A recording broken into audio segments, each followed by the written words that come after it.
It is 6 o'clock. I'm going to go ahead and call the March 2nd, 2022 regularly scheduled meeting of the Temecula Planning Commission to order.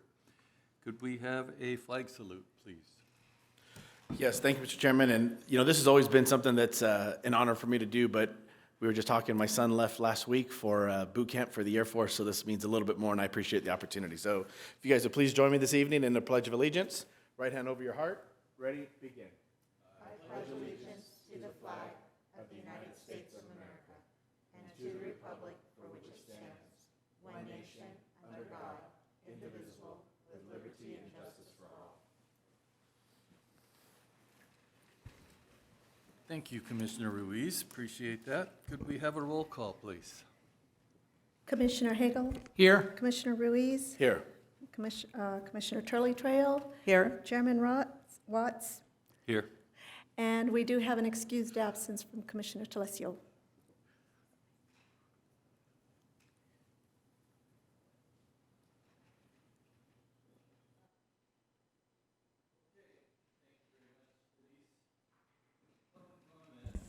You turn your mic on? There we go. Now, how's that? All right. Public comment. Do we have any public speakers tonight? We have none. Anyone last call? Very good. I'll dispense with reading the public comment section, and we'll move to the consent calendar.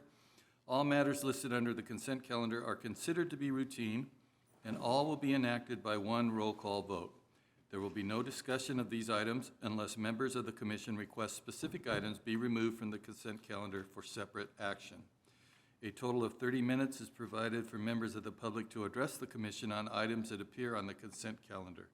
Each speaker is limited to 3 minutes. Public comments may be made in person at the meeting by submitting a speaker card to the commission secretary or by submitting an email to be read aloud into the record at the meeting. Email comments must be submitted to planningcommission@temecula.ca.gov. Speaker cards for in-person comments will be called in the order received by the commission secretary, and then if time remains, email comments will be read. Email comments on all matters must be received prior to the time the item is called for public comments. All public participation is governed by the council policy regarding public participation at meetings adopted by resolution number 2021-54. On the consent calendar is item number 1, the minutes from our February 2nd, 2022 meeting, and that's the only thing on our consent calendar tonight. I move to approve minutes. Second. Moved by Commissioner Turley Trejo, seconded by Commissioner Ruiz. All those in favor? Aye. Aye. And that's a 4-0 vote. Well, the second item is business. Members of the public may address the commission on business items that appear on the agenda. Each speaker is limited to 5 minutes.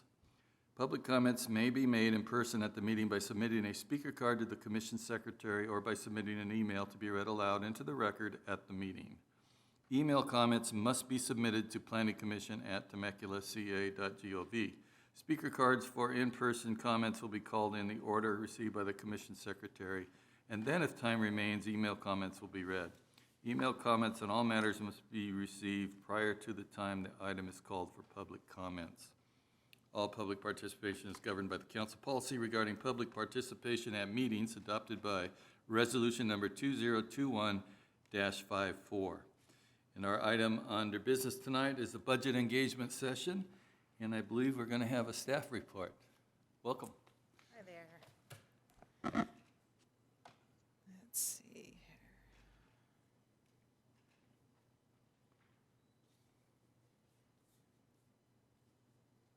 Well, while that starts playing, good evening, Commission. Thank you for having me here tonight. I know that I think most of you were on the commission last year when we did this. It was a Zoom setting, so a little bit different. But what I'm going to do is walk you through a budget engagement session. Can we play the PowerPoint? There we go. Nope.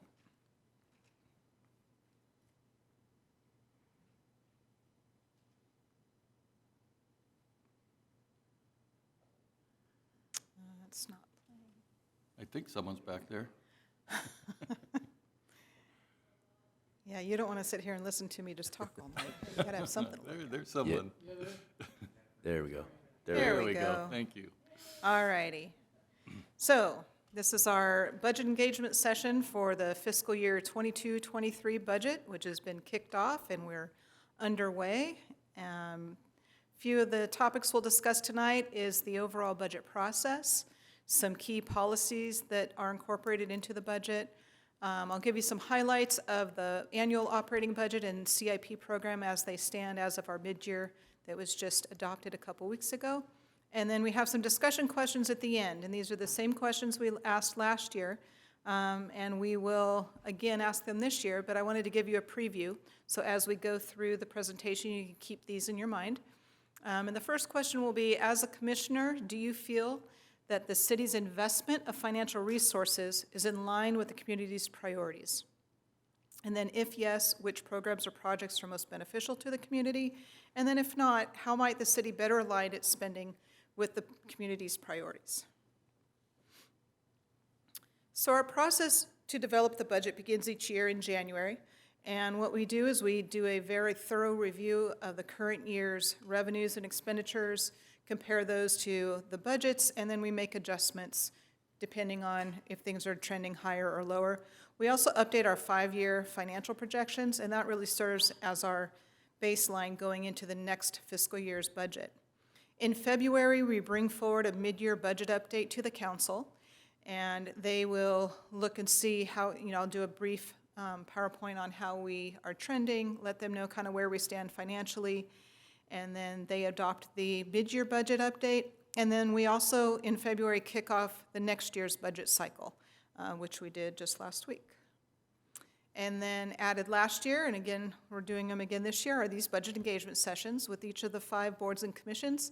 We're meeting with each of the commission between February and March, and we'll be gathering your feedback from the discussion tonight and incorporating that into our budget process later on. Between March and April, that's when staff works to develop their recommendations to the city manager, and those recommendations that move forward become part of our proposed operating budget and capital improvement program that's then presented to the council at their budget workshop in May. And then finally, the first meeting in June is when council adopts the budget and the CIP so that it's in place and ready to go before July 1 with the start of the new fiscal year. And then throughout the year, finance staff is doing ongoing analysis and reviewing budget to actuals, making adjustments to revenues or expenditures as needed throughout the year. So we utilize several different bits of information and tools, if you will, to develop our appropriation recommendations. They're not necessarily in this order, but the first of which is we look at any projects or programs that were started in the prior fiscal year that were not quite complete, and we roll those budgets forward so that there's enough budget to complete those projects in the new fiscal year. So that's sort of step one to building the new budget recommendations. And then we also look at a variety of other data points, which one of them is the community satisfaction survey. So every 3 to 4 years, we do an outreach survey to the community to find out what their main priorities are, and then that influences where we recommend appropriating funds. Currently, we're going through the Quality of Life Master Plan program, or project, and so we're gaining valuable input from those community workshops.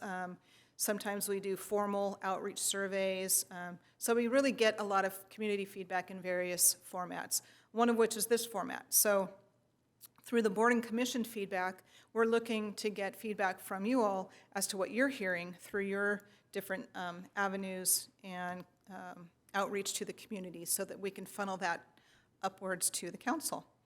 And then there's several different services master plans and program master plans, like we have the Community Services Master Plan, the QLMP, as I just mentioned, roads and bikes, networks, all of those community master plans that we use to influence budget recommendations, mostly on the CIP side, but also on some programming side on the operating budget. And then finally, City Council's policies. So in early February, we brought some fiscal policies to the council for them to reaffirm or adjust our policies that really go into the foundation of how we build our budget. So we'll go over those key ones that influence the budget tonight. So the key deliverables throughout the budget process, the first one is an internal document. This is the accumulation of all the departmental requests. We create what's called a preliminary budget, present that to the city manager. We do that in the March-April timeframe. And then, from that, I'll use this button instead. From that, the city manager makes his recommendations to the council in what we call the proposed budget, and that's the item that's presented to their budget at their budget workshop in May, and that's where we will incorporate any recommendations we receive from these budget engagement sessions. They'll be incorporated into the proposed budget. And then finally, as I mentioned, the adopted budget, that's what the council adopts their first meeting in June, and then that becomes our roadmap for the ensuing fiscal year on both operating and the capital side. So some key budget policies that are incorporated currently, and they were reaffirmed by the council earlier last month, is what to do with available general fund balance. So the general fund, if you don't know, is the city's primary operating fund.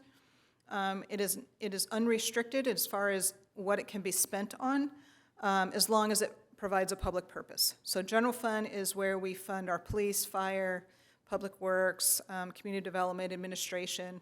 All of those, pretty much the core functions of the city are funded through the general fund. So at the end of the year, when there is available general fund money, it's looked at as one-time money. So this policy was put into place to provide an outline or a priority list on how that money can be appropriated in future fiscal years. And the first is public safety equipment and non-recurring programs.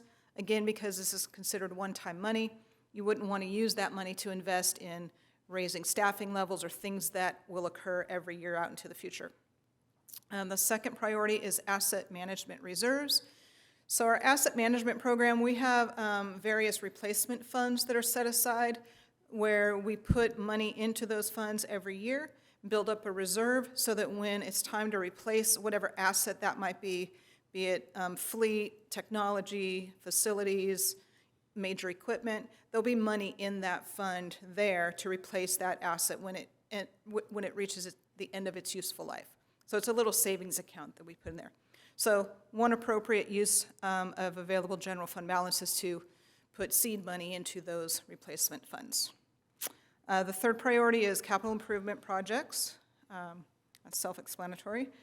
And then the fourth one is to pay down any unfunded liabilities that we have related to our pension or what we call other post-employment benefits, or it's known as OPEB. These are accounts that are held at CalPERS. We have ongoing unfunded liabilities, so that would be one prudent use of one-time money is to pay down those unfunded liabilities, which reduces our ongoing operating costs to fund both the OPEB and the pension. And then finally, a pay down or an avoidance in city debt. We also have a policy surrounding the appropriation of the Measure S funds. So as a reminder, Measure S was a voter-approved 1-cent sales tax that went into place in 2017. And at the time, the council adopted these appropriation guidelines. Again, they follow similar priority as the general fund one we just discussed, but public safety is number one, asset management, CIP projects, and then general services, or what we call community services here. And the pie chart here shows the current appropriation of our Measure S funds. So this is what was adopted as part of the mid-year. And you can see a little over 50%, or I think it's 53%, is now going towards CIP projects. And it's typically not that high, but we just closed the books last year with a significant amount of available fund balance in several of our major funds. So we're utilizing those one-time monies to add new capital projects to the CIP, and that's reflected here. And then as time goes on and the cost to provide public safety services, community services, as those costs increase, the proportionate share of the pie will shrink on the capital side, dedicating more funding to the public safety and the general services side. Okay, so just a brief highlight of where our general fund looks as of right now. So this was part of the mid-year, and this is a chart that shows revenues and expenditures. Revenues are shown by the black line, expenditures are the blue bars, horizontal bars, or vertical. So you can see for 21-22, our revenue is projected to come in just under $103 million. This is the highest revenue projection the city's ever seen. It does include about $7.5 million of the federal ARPA money, which is the American Rescue Plan Act. So that is incorporated into this, the total on the left. But on the charts, I took out those ARPA one-time funds just to sort of show what the trend line looks like in our revenue. And you can see we did definitely have a dip in 1920, but we've pretty much fully recovered, and the trajectory of that is right in line with where we were before the pandemic. So it was about a 3.5% reduction is what we experienced in 1920. We had projected that reduction to be closer to 9.5%, so we really fared better than we originally thought we would. But by all intents and purposes, we pretty much recovered since before the pandemic. And then, so this is the general fund expenditures. Again, you can see the proportionate share goes to police at 46%, fire at 11%, and then the rest goes towards public works, ComDev, and administration. And we're looking at a budget of about $84.2 million, again, about the highest in the city's history as far as our operating budget is concerned, but it fits well within our available revenue. So this is the chart that plots and shows our available fund balance and our reserves. So the fund balance is really basically, if you think of a bank account, the balance in your bank account, that's what fund balance is. If you think of general fund as its own bank account, Measure S as its own bank account, they have revenues that come in, expenditures that go out, and what's left is the fund balance. So we have some policies in place that dictate how much of that fund balance we will put into a reserve, and we have two primary reserves. One's called the Reserve for Economic Uncertainty, and that's funded at about $16.8 million, and that amount comes from the policy which states that it should be 20% of our operating expenditures is how much we put in that reserve. And that's for, the uses for that reserve are, catastrophic disasters, or, if we lost a major revenue contributor, something like that. So in my knowledge, we've never had to tap into that reserve in the city's history, so it's always maintained right there at 20%, which is pretty remarkable through the Great Recession, and then obviously through the pandemic too, so pretty remarkable. And then several years ago, we put in a secondary reserve, and that equals 5% of the general fund operating, and we're just over $4.2 million in that reserve. And then the rest is either available or committed to future commitments. So our fund balance is projected to be just under $50 million when we end this fiscal year. And the chart illustrates that not only are we projected to have a very healthy fund balance, not only this year, but in the ensuing 5 years, but our reserves are also fully funded throughout the entire 5-year period, and we have a very healthy available fund balance in the event of any more economic turmoil or whatever the world might throw at us. So we're in very good fiscal position as of right now. And on the CIP side, we have just under 100 projects in total, so 96 projects, totaling over $720 million in costs. It's a very large CIP for a city our size. We have, of that, $601 million is funded, so we've secured either grant funding or internal city funding to complete those projects. And then just under 120 million is what we call unspecified funding. That's where we're still trying to identify a funding source or a grant source or something to complete those projects. But pretty robust CIP.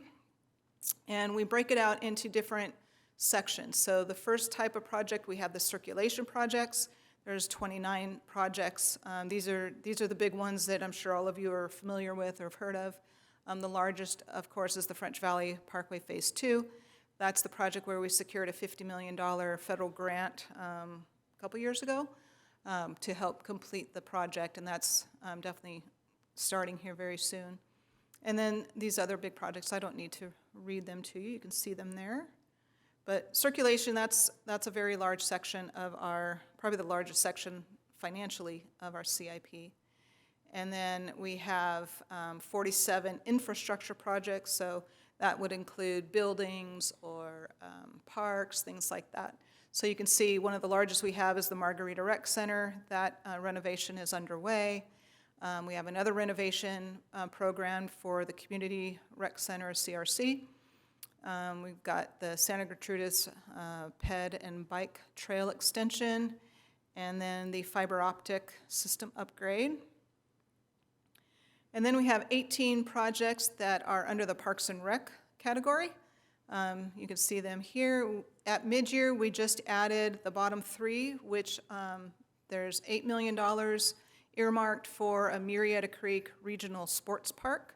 That full $8 million hasn't been fully identified. I believe we have programmed $2 million in funding, and then we will seek additional funding sources as we get closer to construction of that. We have $1 million set aside for the skate park at Ronald Reagan Sports Park, and then $750,000 at the hockey rink, also at Ronald Reagan Sports Park. And then finally, there's two projects under the SARTA, or the successor agency to the redevelopment agency, both affordable housing projects. You can see here, Las Haciendas is at $10 million, and Vine Creek, we just added an additional $4 million to that project, so that brings us to about $6.7 million on that project there. And then I believe this is the last slide before we get into the discussion questions, but I wanted to give kind of an overall picture of where our staffing levels are. So this is a historical chart.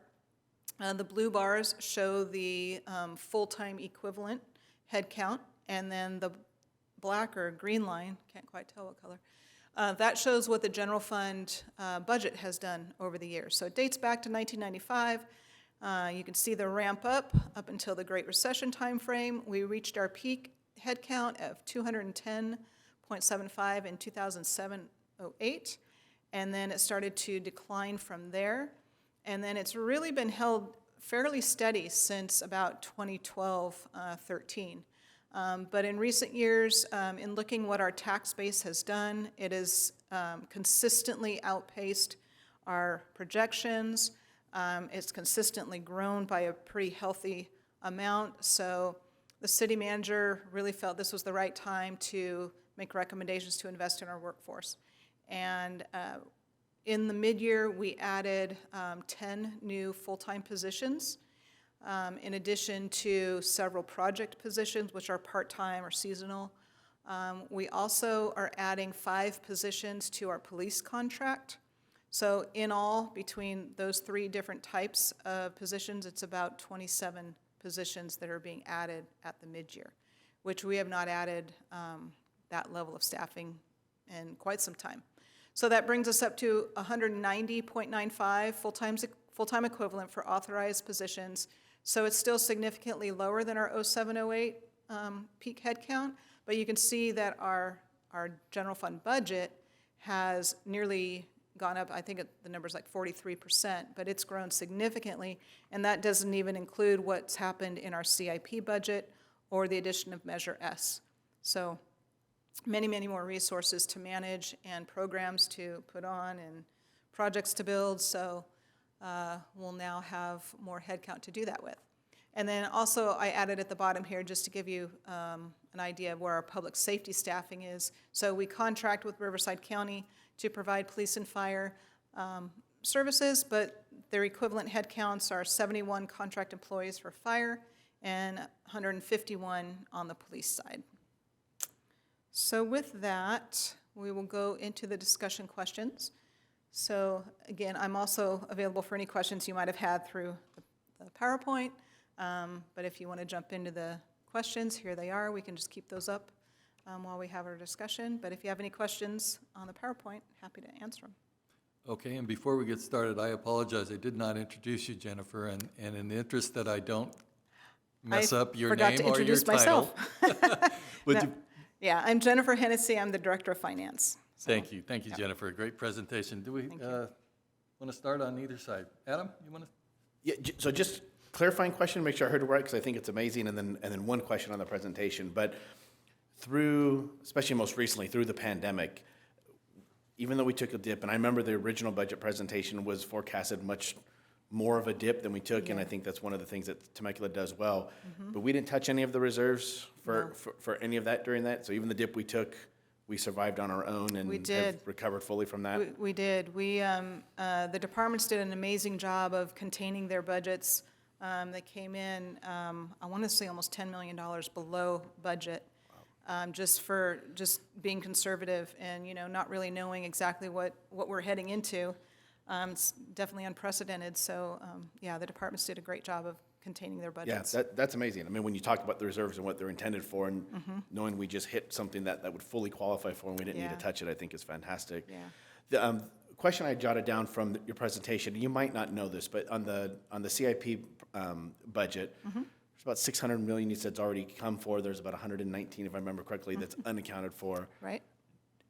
Is that kind of evenly broke up amongst those subcategories, or is there an area that's, you've got, like, you had the circulation and infrastructure.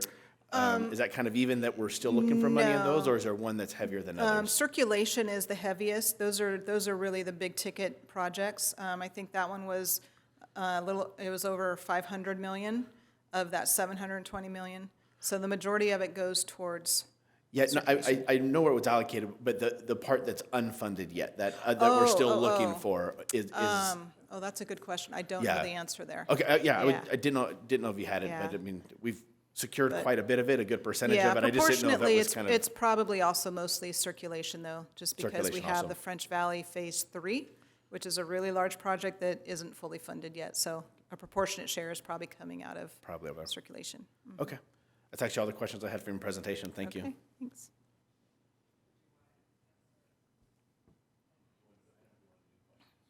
Sure, that's what she wants to hear from us, so.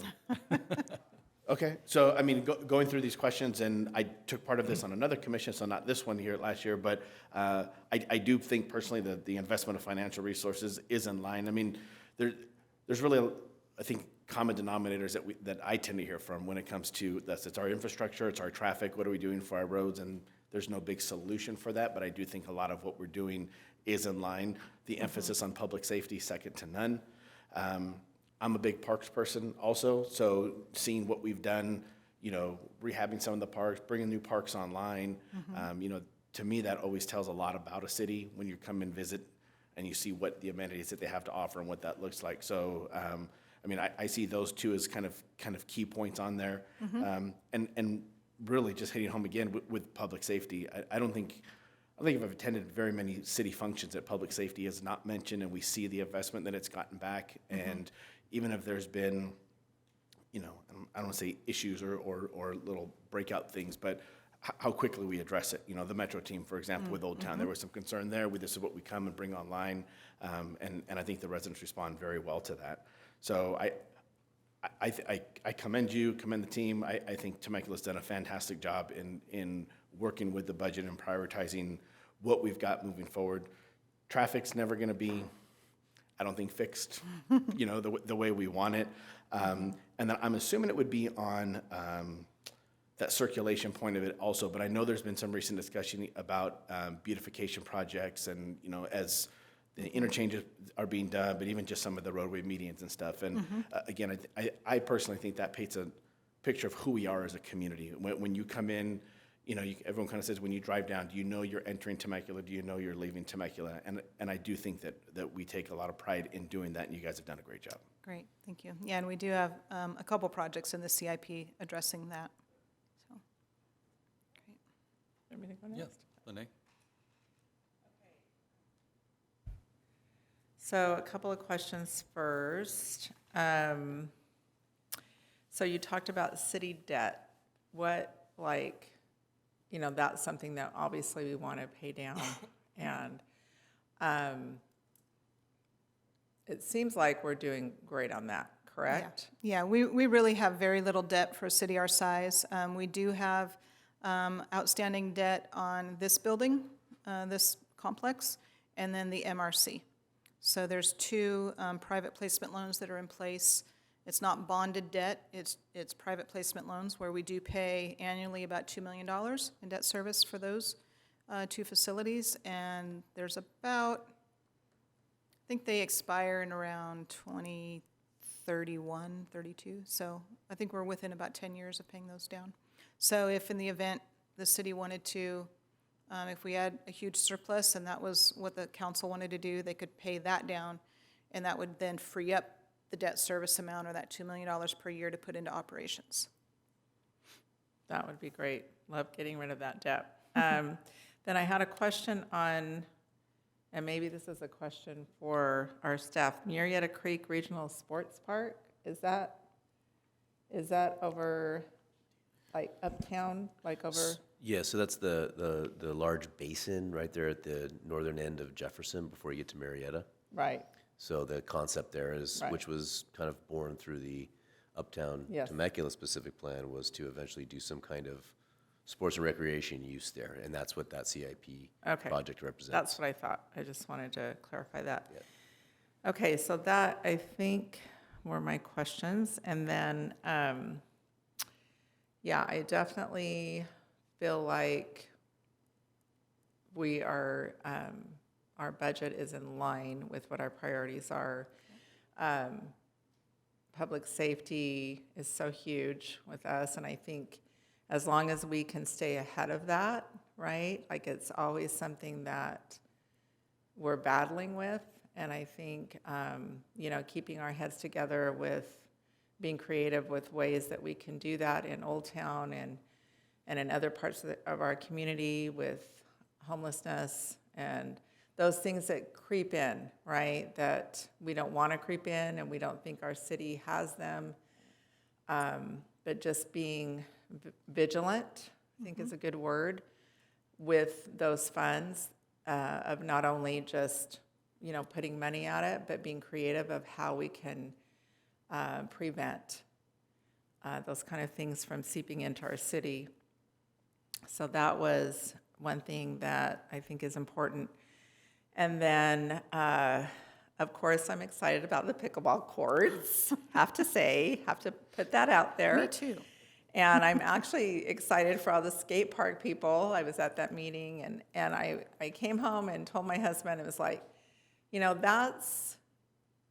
that feels good when you feel like the community's being heard, you know, and Matt still has no idea what pickleball is, right? Not even a clue. But at least, you know, people, the city council and people were listening to that, because I think the community, in a sense, doesn't care really what we do until it affects them, right?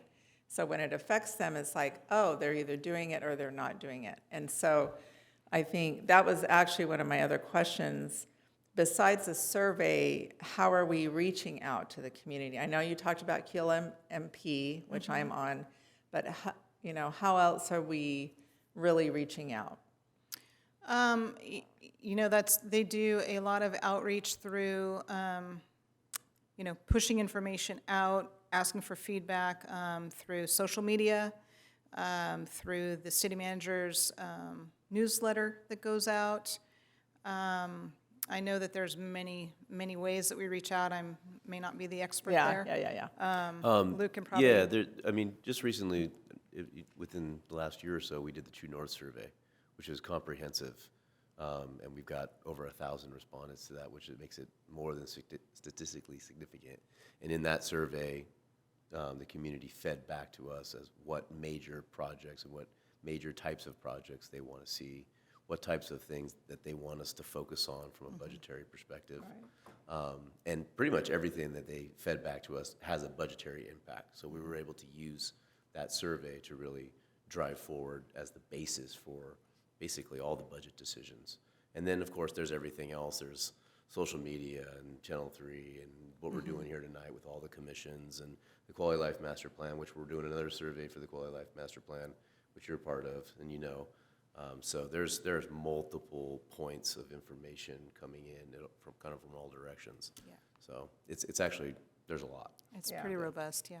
Yeah, I think that's always a tricky thing. People are like, I never heard anything, right? And you're doing all of this, Yeah. right? So I think that's also another thing to be vigilant about, making sure that we're hearing from people and putting it out there as much as we can, which it sounds like we are.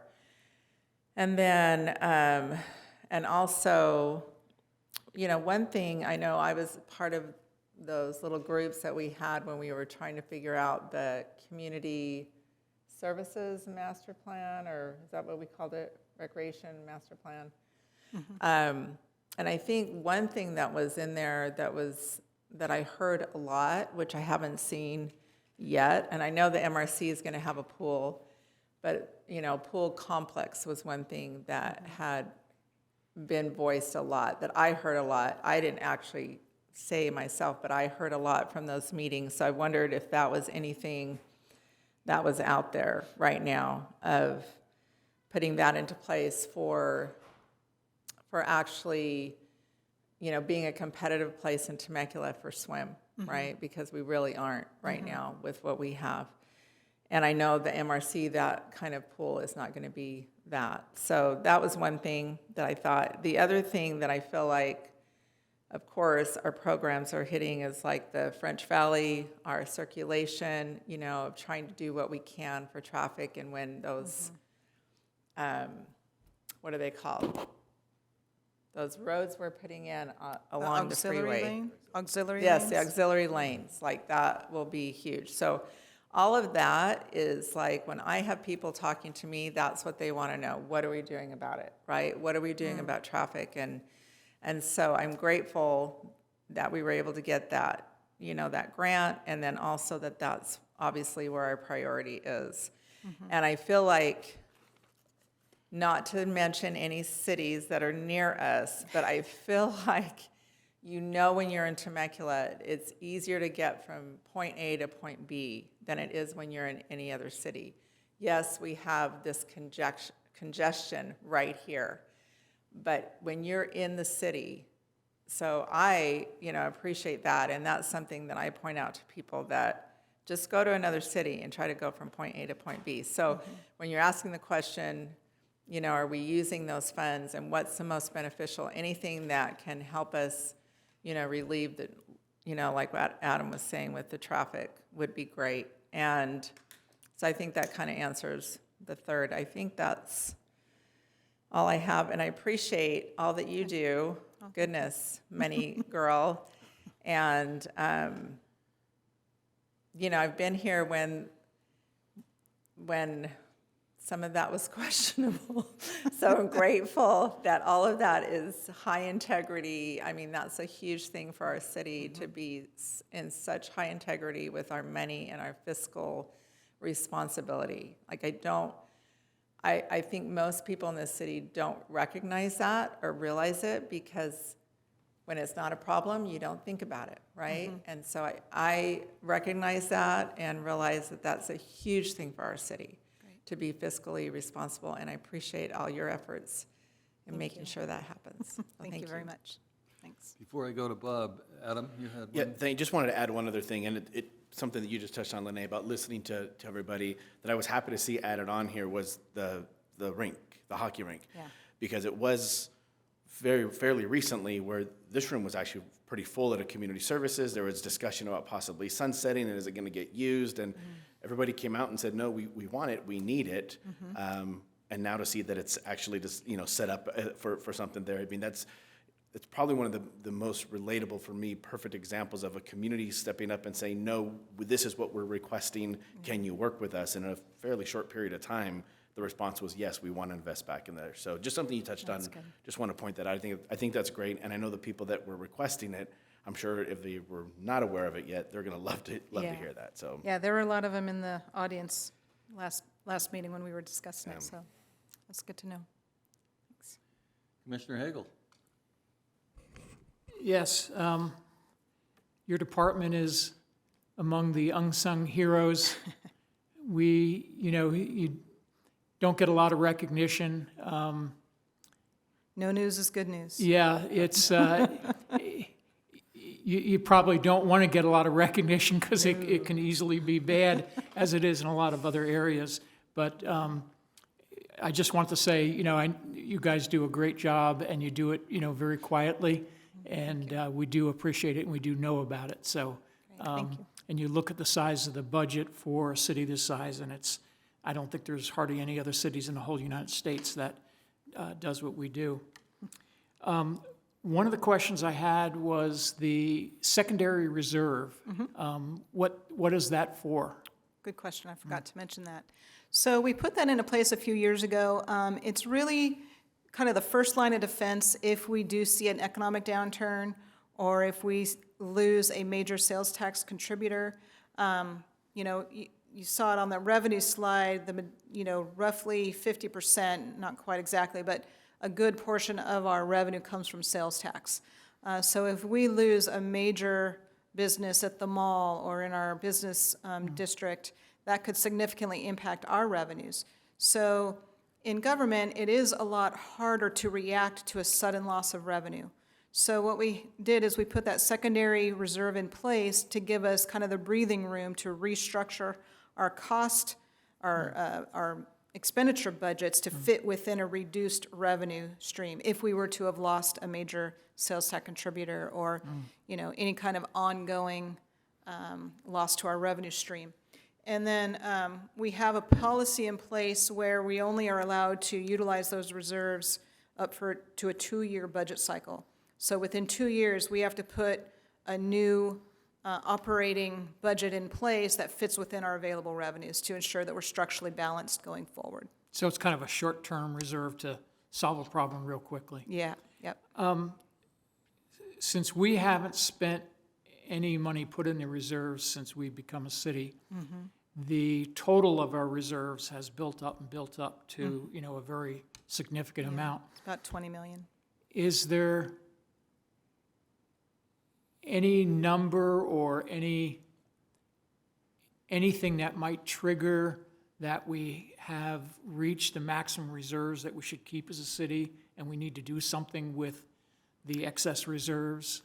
Or is there something we look at as being excess reserves? Yeah, there's really no hard and fast school of thought on that. So basically, our reserve levels are at 25% of our operating. A lot of books you read or guidance will say 6 months of an operating budget. Our operating budget's now close to 90 million. 6 months of that would be, significantly more than 20 million. So it's really what the council and city manager feels comfortable with. But in addition to that reserve, we also have several other mechanisms in place. I mentioned we have the asset management fund, so those serve as a reserve. We actually have a pension trust that will help pay for our pension over the long run. That's kind of a third level reserve, so we have other funding around to keep that reserve level at the 25%. The additional reserves is that what we call that available fund balance. So that's where the council, every year through their budget process, looks and sees how much do we want to appropriate from that available fund balance. And quite honestly, that available fund balance has gotten, fairly healthy in the last year or two based on what we thought was going to happen through the pandemic and what our revenues actually did. So this next budget cycle will be an interesting one to see how those monies are appropriated. Yeah, okay. Overall, I think we are very much in line with the needs of our community, and I think we respond much quicker than most government agencies do as to filling needs when we see them.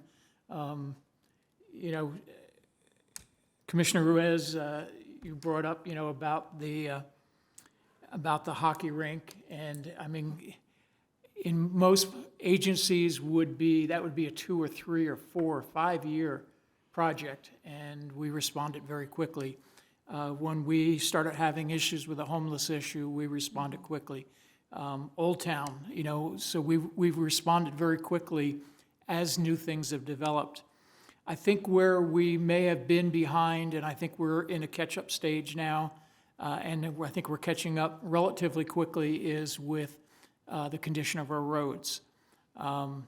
We've done some major projects over the last couple of years, and what I would suggest is doing a few more of the kind that we did with Inez Road, where we didn't rehabilitate the whole road. There are certain sections of it that were really in bad shape, and we just replaced the portions of those sections that needed to be replaced. And, you know, we may have not replaced the whole entire base, we may have only gone down an inch or two, but the condition of the road now is in good shape there. There is more of Inez that is coming apart pretty quickly and got lots of holes. There's a portion of Pauba west of Station 84, out in front of the church, all the way to the corner. That is fairly quickly coming apart. Those, I think, would be some good places to do smaller projects that would have a big benefit and cost the city a lot less than just rehabbing the whole entire road. The other thing that I think we're doing a little bit of catch up on, and there's been a lot of plans in the last several years, is places like the freeway entrance and exits, the look of them. And I know, the Visitor Bureau is working with Pachanga and others to do some work there. But I think, these are the main places that our visitors enter our city, and I think those are the places that we want to look very inviting and basically say, come on in, spend some money here. We love you, and that come visit us. So those are things that I'd love to see be able to be sped up and do a little quicker. And even I don't know what we can do along the freeways, but on the freeway itself, it can be looking fairly shabby. And again, it looks like, it's representing Temecula, but I know it's not Temecula's duty to do anything there, but maybe there's some ways that we can work with Caltrans or some volunteer groups or whatever to clean it up a little bit. And that's all I have. Thank you. Thank you, Commissioner Hagel. Jennifer, thank you for the presentation. You should be absolutely proud and commended for the job you do, and to present this type of situation that the city's in financially. You have a great responsibility for it, so thank you very much. Thanks. There are probably, I think Luke told me there's 453 cities or something like that in California. 480 something, I'll bet you 470 of them are jealous of Temecula and the condition we're in, so excellent job. Thanks. Couple of questions before I answer yours. The last couple of years, we've seen just a tremendous loss of brick and mortar stores. The mall's a great example. Disney Store just walked out without any notice hardly.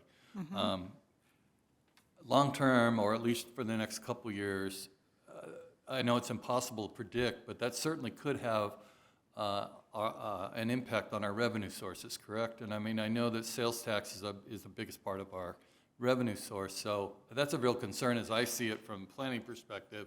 We're losing a lot of businesses, and we're having a lot of buildings that are probably vacant, but those buildings used to bring in sales tax dollars. So I know that you can't predict what the future brings, but that's a concern, is it not? It is. It definitely is. And I know our economic development team works closely with those businesses too, and does a lot of retention efforts and attraction efforts. But one thing, just from purely a sales tax perspective, what we have seen over the course, especially through the pandemic, is the shift of buying from brick and mortar to online. And that has really shifted where our sales tax comes from, because all the online purchases that occur go into what's called the county pool, and then we get a proportionate share of that sales tax. So through the pandemic, that's why we fared so well, is that we had, we're a commuter city, and people were no longer commuting. They didn't lose their jobs because they could telework, so they actually had surplus income because they weren't paying for gas, they weren't commuting, or, they weren't going on vacations. So what we did see is a lot of improvements, home improvements, purchases of RVs, motorcycles, new cars, and a lot of purchasing from Amazon. So that is really where our sales tax over the last 2 years has come primarily from. So yeah, it definitely does impact the economy when the brick and mortars go away. But, thankfully, we have the ability to buy online, and that is, a very significant revenue stream for the city. And just a quick comment, I'm hoping that in the future, as things develop, that we're able to utilize those formerly occupied brick and mortar and combine them with our housing needs as well, and the future development as the community evolves. But the other big, and they may not be spending much on gas, or a lot more on gas as we see today, but the inflation, it's gone up so much, and I know you have to factor that into the future, and it's unpredictable what's going to happen, but certainly everything that the city purchases or utilizes, the costs are going to go up, especially fuel and other big-ticket items. Yep. I know I'm surprising you with this kind of direction, but I mean, that's a big concern, and I know you have to figure that without giving me a real solid, good, answer. I mean, it's something that we need to be conscious of and aware of in case that starts impacting our ability to fund everything at the current level. Is that correct? Absolutely. And, I wish I had a crystal ball, but I probably wouldn't be standing here if I did. But what we do when we do our 5-year projections is, I look at all types of economic indicators and things of that nature. So I build in proposed contraction in the economy. I built in inflation. So normally where I would think things would go up, 2%, now I'm showing them going up 5 and 6%, just to try to capture some of that inflation that we are anticipating and we're currently seeing for sure. But in the 5-year projection, I do have, I believe it's in year 3 and 4 of the 5-year projection, actually like a dip in our sales tax and in our property tax, and just to be conservative, but I also think it's very realistic too. The business cycle, it's about a 10-year cycle on average, and we've seen tremendous growth. And even though the pandemic may, trigger a little bit of a dip, I think that's an outside force that caused that dip, obviously, and I think there still will probably be a contraction coming in the next several years. So I definitely try to build those into our projections so that we're not overcommitting. Yeah. Thank you. I'll answer your questions. As the first one, I think absolutely we're in line with the community's priorities. It's obvious. Go by the city parks and the new pump tracks, and there's no question they're being used. And in fact, at one point I was thinking, must not be a whole lot of online school going on because there's a lot of kids out here on the tracks, which is great to see. School thing, that's different, that I'm sure it can be worked out. But anyhow, it's obvious that whatever we're doing in that regard, the city is very happy with it, and the residents are utilizing those to be sure. One of the things that I wanted to push a little bit, it's certainly not expensive and it's not a big ticket item, but you're asking for input, and I'll do that. I think one of our, besides our public safety, which obviously is first and foremost, and we do a great job, I have complimented the police department and fire department forever for the quality of service that we receive from them. Community services is the next probably big item that affects people, and it's clear that we have a great department with a lot of programs, a lot of parks, a lot of new development coming along with the capital improvement program. One area I would like to kind of see carved out in that area is some sort of a natural type thing, bear with me, or an environmental education type focus. For instance, maybe a native plant garden put in somewhere that we could teach about, you know, the chaparral we have around and why it's a fire danger and that type of thing. I know that that material is out there, but we lack that from some type of an organization or bringing that product to the people, like the Santa Rosa Plateau, for example. Great tool, great resource for that type of thing, and I know the schools utilize it. But I don't see any reason why the Community Services Department couldn't incorporate a little bit of that into our programs as well. One of the first experiences I had, I'll tell you, a long time ago, we went to the Ronald Reagan Sports Park to watch my daughter play t-ball, and my other daughter nearly stepped on a 6-foot gopher snake. And I've got a million other wildlife stories I could tell you. I walk all over the town, and there are a million opportunities for people to learn more about the outdoors that we have right here in the middle of our city. And I know we're having the Forest Summit coming up in 2 weeks, I believe, and that kind of ties into it as well. But I just think that we could carve off a little bit in that area and see if it could move forward, because we've done all this active recreation and that type of thing. Let's see if we can round it out a little more. I think that would benefit everybody, and it would be probably well utilized. But anyhow, that's my, being an ex-park ranger, that's sort of a bias I have toward natural things, and I just think that we have some in the city and we're not utilizing it. One of the other things I remember from when I was on the Old Town Local Review Board, we talked about the trail along the creek here, and how it was going to be available for people. And at that time, I was pushing, and Luke made me remember, but that we have some type of signage as we walk in, especially as you come from Rancho Cal into Temecula, when we have big events especially. Marvelous opportunity to take the time to put up a sign. I know signs are expensive. I know you got to maintain them. And we have them already on the bike path that's on the west side of the creek between Rancho Cal and Winchester. There's some great signs. I don't know, they need maintenance, but anyhow, you get the idea, I think. So that's just something I personally would like to see, and I think there's probably a lot of maybe unstated demand for that. But anyhow, just an idea you're asking, so I thought I'd give it to you. And if not, I think the city doing a great job. They seem to, you know, the council and the city responds to our residents. They seem very pleased with what they have, and they should be. I know I am, and I just want to thank you again for everything you do from a financial perspective for the city. And unless there's any other comments? So just one other idea, you know, looking at this, and I don't know if there's been discussion in any of the budget forecasting looking forward, but you know, one of the challenges that Temecula does face is housing affordability. And I know there has been other cities in the past that have, you know, worked with some sort of housing assistance, whether it's like a down payment assistance program or some sort of a grant to help first-time buyers get in. And there's certain caveats and stuff that go with that. But is that on the radar at all, or is that something that maybe could be looked at, you know, moving forward? I think I know the community would appreciate it. I mean, whether it's rent or home ownership, really, you know, the prices are just skyrocketing. So fantastic if you're in, but if you're trying to get in, it can be a big challenge. I actually will defer to the housing expert right over there. Well, in the presentation, you did see upwards of $16 million going towards affordable housing projects, and that money's already been acquired and allocated. So it's just about constructing, and that's on the developer. So so that is taking place.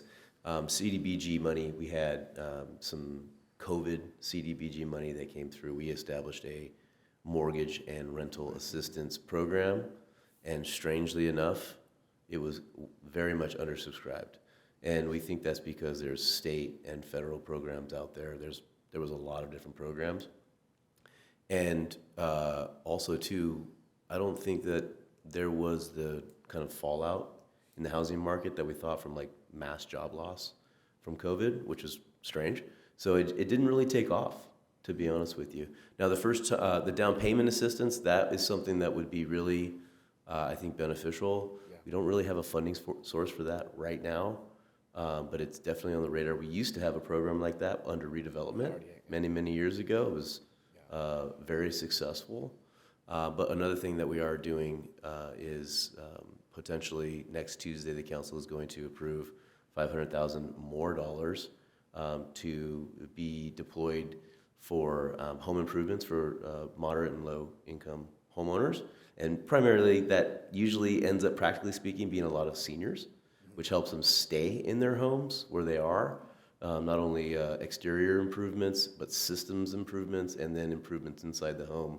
You know, like swapping out a tub for a walk-in tub, things like this that help them stay in their home so they don't actually have to go out into the market to find affordable housing. They can stay where they are. So there are a number of things that we are doing.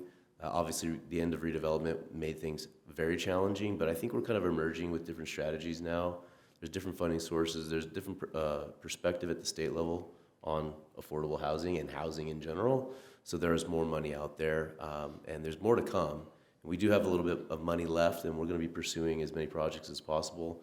We purchased a property up in Uptown, and another of the items going before the council on Tuesday is adding another $1 million to the housing fund to couple with that piece of property to entice another developer to come and build affordable housing. So lots going on. It does take a lot of time, but to your point about the first-time home buyer down payment assistance, that's definitely on our radar. If we have the opportunity, we'll do that.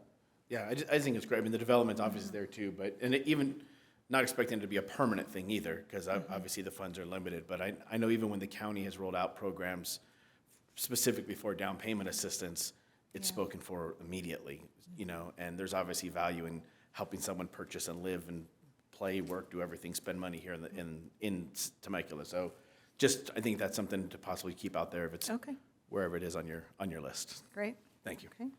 The old saying, if it ain't broke, don't fix it. I mean, you know, that's it. So it's not broke as far as I'm concerned. Bob? Yeah, just one other thing, as to build a little bit on what you had talked about.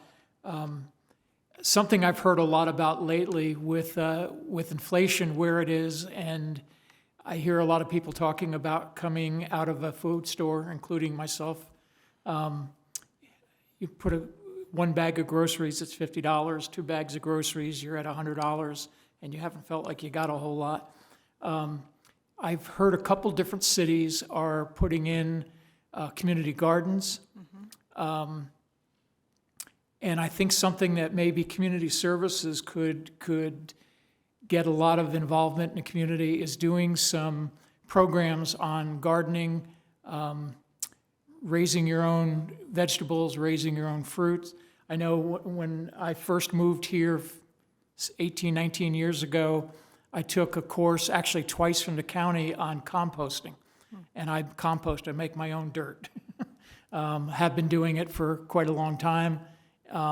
It's a very healthy thing to do, and you know, it takes a little bit of knowledge. It's like an hour and a half course, but you know, it may be some mini courses in raising herbs, raising vegetables, fruits, that kind of thing might go a long way right now and get a lot of interest, particularly with the trend towards staying home, staycations, working out of your house. People, I think, are having a lot more interest in that type of thing. Great, thank you. Great idea, Bob. Anyhow, I think that's it from us. You asked for it. You got it. I hope it's what you wanted, Jennifer. And, Definitely. Thank you so much for your feedback. I will incorporate it in and feed it up the chain, so thank you so much. thank you for coming tonight. All right. We're going to receive and file that report. Very good. You know, I just have to say, the quality of reports we get from all the staff is just top-notch. Temecula, we are lucky. All right, thank you. Okay, where'd my glasses go? Our next item is public hearing. Any person may submit written comments to the commission before a public hearing or may appear and be heard in support of or in opposition to the approval of the project at the time of the hearing. If you challenge any of the project in court, you may be limited to raising only those issues you or someone else raised at the public hearing or in written correspondence delivered to the commission secretary at or prior to the public hearing. For public hearings, each speaker is limited to 5 minutes. Public comments may be made in person at the meeting by submitting a speaker card to the commission secretary or by submitting an email to be read aloud into the record at the meeting.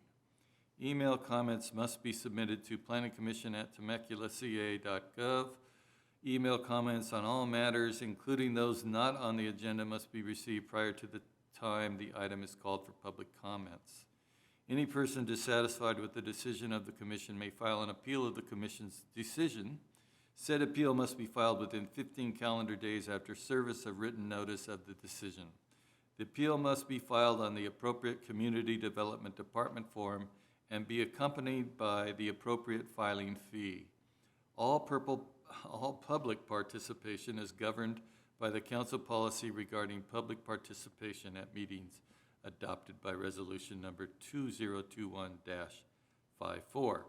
And our public hearing tonight is item number 3 on the agenda, planning application number PA21-0619, a modification application to a development plan to allow architectural revisions and public right-of-way improvements to be constructed for a proposed restaurant within an existing commercial structure located at 41915 3rd Street. Can we have a staff report? Mr. Eric Jones, please. Certainly. Planning application PA 21-0619 is a modification application to allow architectural and site plan revisions to be conducted on an existing commercial site. The project is located on the slide you see before you within the red box there on the northwest corner of Mercedes Street and 3rd Street, literally right across the street. It's important to note that this structure is considered existing legal non-conforming. This was built sometime before the specific plan was put into place.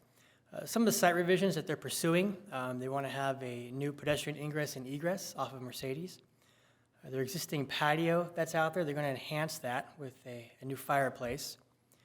The fencing along both frontages is going to be improved, and it's important to note that the fencing along Mercedes right now is within the right-of-way. That's going to get pulled back onto their property, so the city will get its right-of-way back. And then the alley will continue to be used for trash and things of that nature. Let's take a look here at the proposed site plan, just kind of go over a few things I talked about. So here we have what's currently the main entrance off of 3rd Street. Takes you into that patio area. Here we have the new entrance they'd like to add along Mercedes.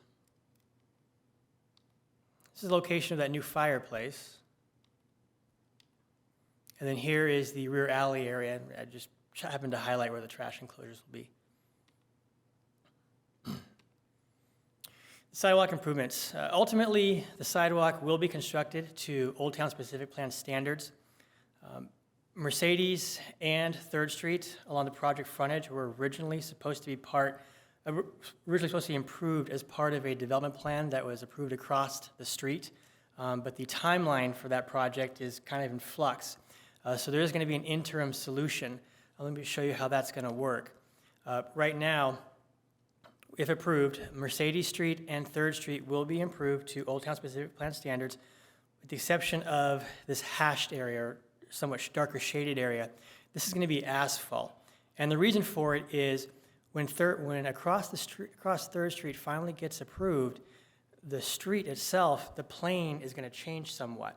So it's going to make it to where this portion that's shaded will have to be redone. Ron from Public Works can speak to that in greater detail if you have questions on that after the presentation. Let's take a look at some of the architecture now. As I mentioned, the site is existing legal non-conforming. It doesn't match exactly what's in the specific plan, but if you had to pick an architectural style from the SP, it'd be the Western Frontier style. The applicant has chosen to use a wood facade. They're putting new glazing on the building, they're decorating the columns, and they're retaining the flat roof. I put just some more of the revisions you'd see there. They want to use a vintage mixed wood board siding for the structure, and do some wood cladding and corrugated metal across that existing shade structure you see in the front. We'll take a look at the different elevations now. This is the north elevation. This would be off of Mercedes Street, which you would see. The top elevation there, that is from the alley. And the bottom is from 3rd Street if you're looking through that large shade structure. And then here's the shade structure itself. And the very bottom elevation there shows the proposed fireplace that would go in the patio. And then I have just a few color exhibits for you. This is off of 3rd Street. We have the corner of 3rd and Mercedes. Another angle off of Mercedes. And in the rear. The project was presented to the Old Town Local Review Board back in September of last year. The board had a favorable reaction, and they recommended Planning Commission approval of the project. From a secret perspective, staff has categorized the project as exempt per section 15301 as it is considered an existing facility. Based on the information I've just presented, staff recommends the Planning Commission approve the project based on the required findings and subjected to the draft conditions of approval. This concludes our presentation. I'm available for any questions. We have the applicant here, and we have Public Works here as well if you'd like to talk with them. Thank you. Great, thank you, Eric. Do we have any questions of staff?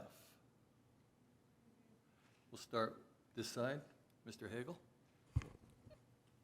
The parking that is now out front on 3rd Street, I think there's 3 or 4 parking spots. With the sidewalk, the temporary sidewalk, would that go away? And then with a permanent sidewalk, would that go away? It's going to go away, yes. It is. But I would assume then that we would gain back at least a few parking spaces, Street parking. street parking along that road then? Correct. Okay. Is there a CUP, any CUPs that go along with the property? Not with this application, no. This is purely just for the modification of the site. I've asked them about their operations. Right. And they are just going to be they're just going to be serving beer and wine for their Okay. alcohol. Okay, So they'd be, I've checked out their site, they would be considered a bona fide eating establishment. They've got a full menu. So the beer and wine they'd be able to pursue that okay. without a CUP. So there presently is no CUPs that would go along with it, whether they used them or not?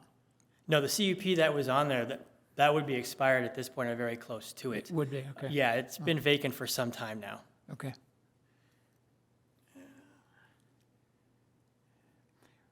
With, when the permanent sidewalk goes on, how much change in the road surface will there be? I think I'd refer to Ron to answer that question. Yeah, so as part of the proposed Truax development on the opposite side of 3rd Street, they were going to do half-width street improvements all the way from Mercedes down to Front Street. Right. So they were also conditioned, or they were going to be conditioned to do the area of a proposed parking garage as well, which is right just to the west of the salon that's next to Barrel Republic. So now, Public Works, we have a CIP project that had been going through design because we were trying to mimic the development of the Truax property. And that CIP project was to improve the north side of 3rd Street. In other words, everything in front of Barrel Republic, all the way down to Front Street, including having to work with Swing In to make those changes as well. In other words, giving 3rd Street a real public thoroughfare. However, we don't know the status right now of the development on the south side of 3rd Street. So because of that, our Public Works CIP project can't move forward because there is about a 6-inch change to the centerline profile. 6-inch, okay. So because there is that change, and we worked extensively with Barrel Republic's engineer, Omega, that you see there on the screen, and we couldn't make the grades work and make drainage work and require Barrel Republic to do all those improvements. Right. It just was not feasible. So we have to either wait for the status of the development on the south side, what we call Truax, or at a later date, we would have to decide as a city if we're going to change our CIP project to do all of 3rd Street, if, things happen that way. So for now, this is the design we worked out so that at least it gives very nice pedestrian access. People get the Old Town feel, they get the sidewalk. We'll have to address the bulb at a later date because those profiles change. But for now, this is, we feel, a good solution for the city. So I'm assuming from what you're saying that the CIP project would basically replace the whole road then, too? Yeah, if it came to that, yeah, we would do the whole road, yeah. Okay. That's it for now, yeah. Very good. Lene? Yeah, actually, Bob asked my questions about the CUP, because I know they had outdoor entertainment there before. Yeah, the previous place did have That was the outdoor problem, entertainment. yeah. So we don't have to worry about any of that right No, now. they have not requested any Okay. entertainment as part of this That's a application. beautiful thing. Okay. Then you talked about wood cladding. Can you tell me what that is? Sure, I have a material board if you'd like to take a look at it. Yes. Okay, here we go. That was my other question. They know me. Look at that. So what's the wood cladding? This piece here, Eric. Wood siding. Is that what that is? Oh, okay. Awesome. Nobody else cares, see? Awesome. Good job, Eric. We're good. Thank you.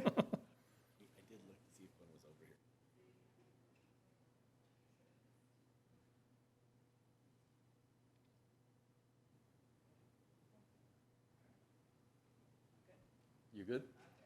Adam? No questions of staff? Very good. We'll go ahead and open up the public hearing, and we'll hear from the applicant. You don't have to, but we would certainly invite you to if you had anything to say, or answer any questions we may have. Do we have any questions of the applicant? It doesn't look like it, so it's up to you. I think we're fine as stated. Okay, very good. I think we're just excited that something's going to be there and it'll look nice, and I'm really happy about the materials.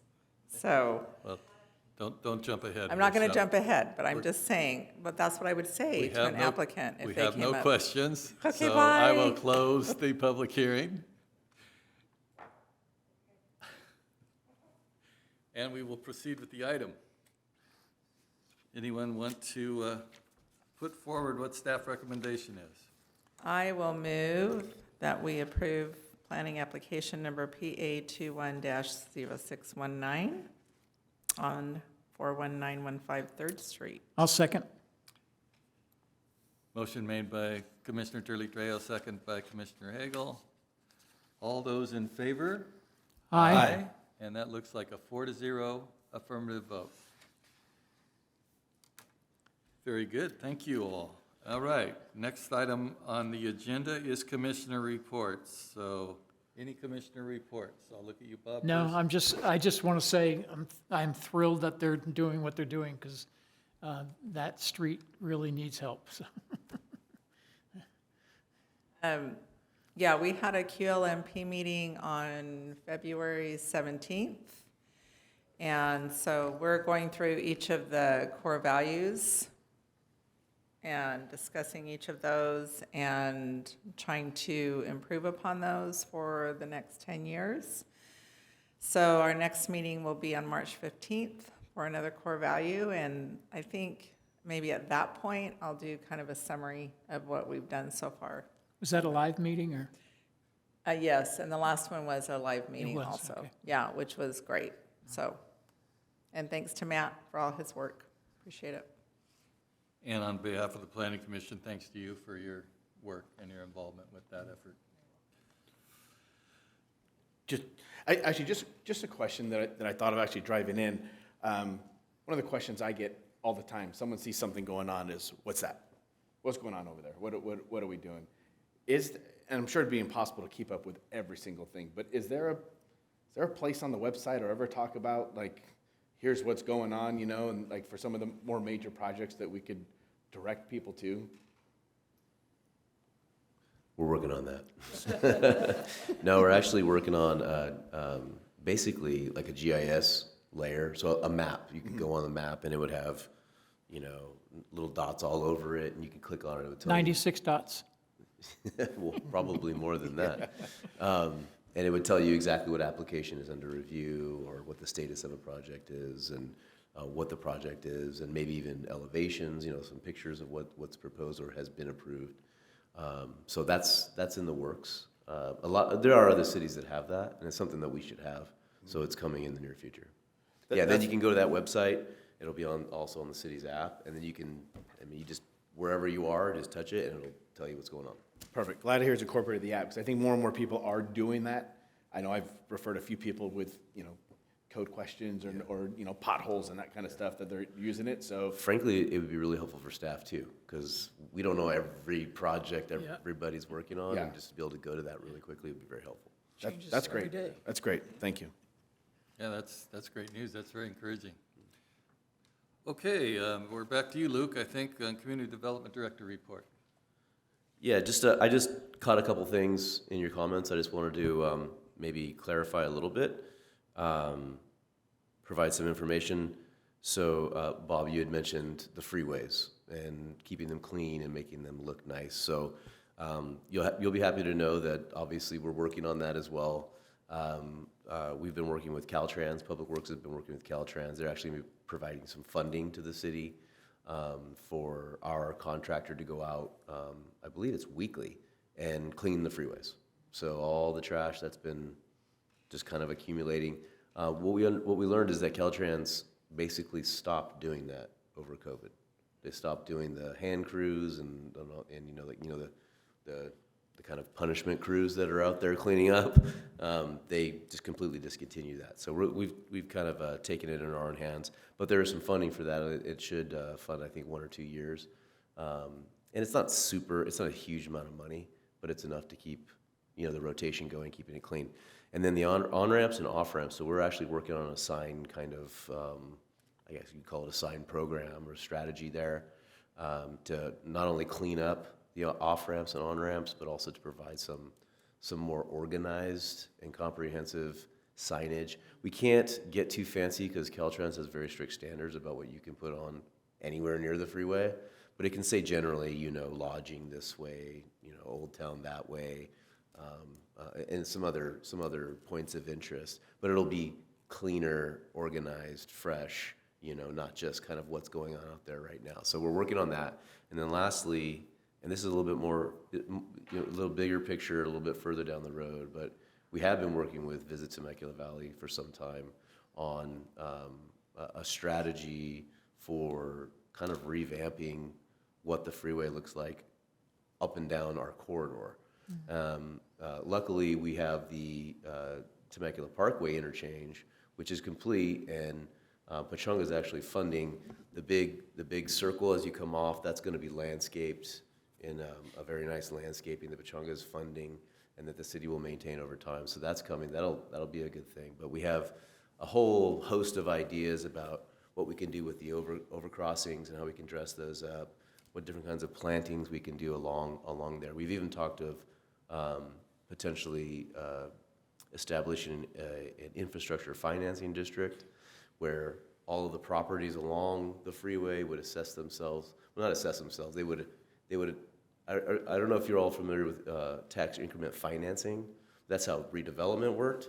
So essentially, once the district is established, the property taxes that are collected at that point are considered the base year, and then every year after that, as the taxes rise, that portion that is above the base year is collected by the agency and used directly in the community within that boundary.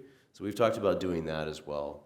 The wine country just actually established one of those a couple of years back. So there's all that's to say there's a lot going on in terms of what are we going to do about the way the freeway looks.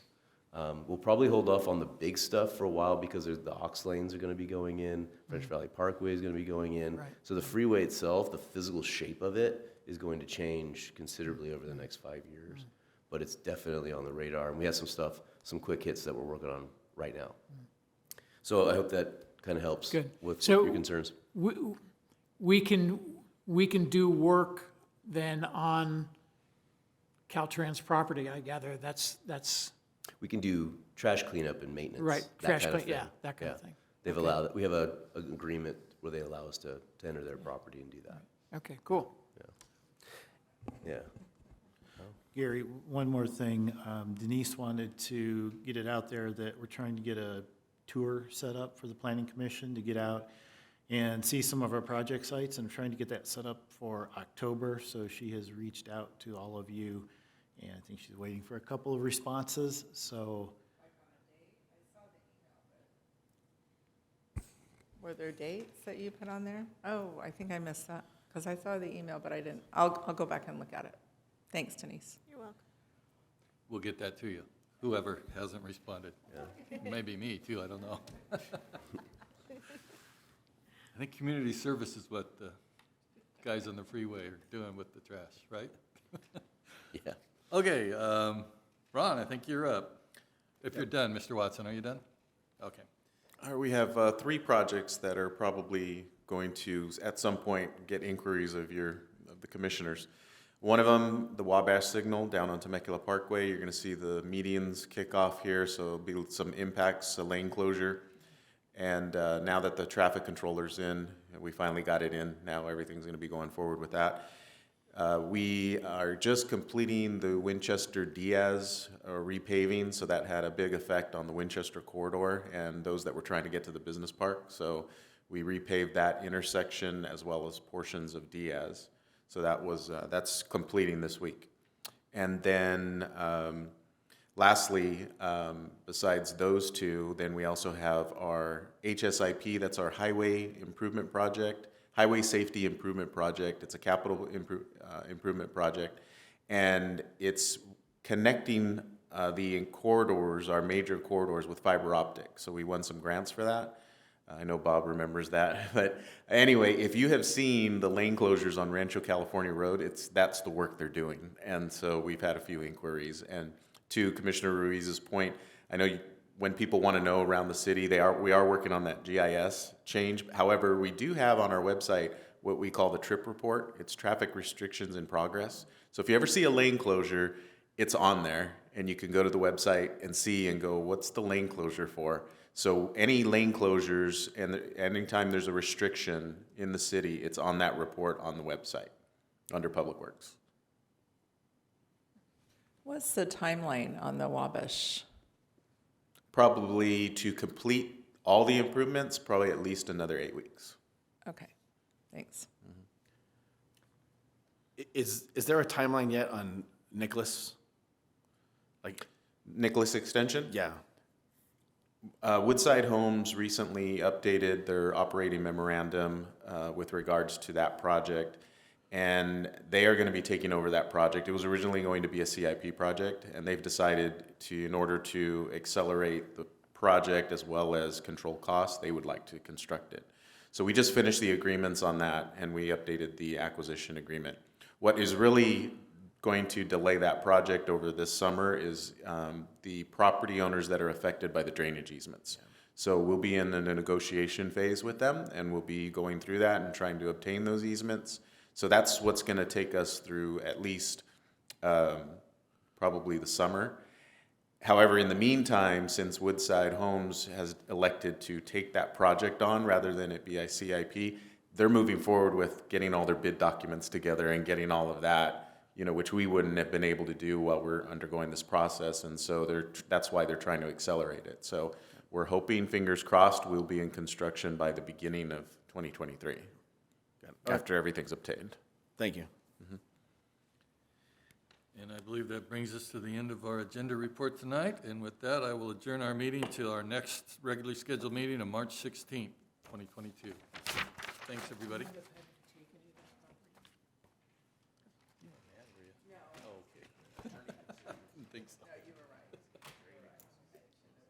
It's all right.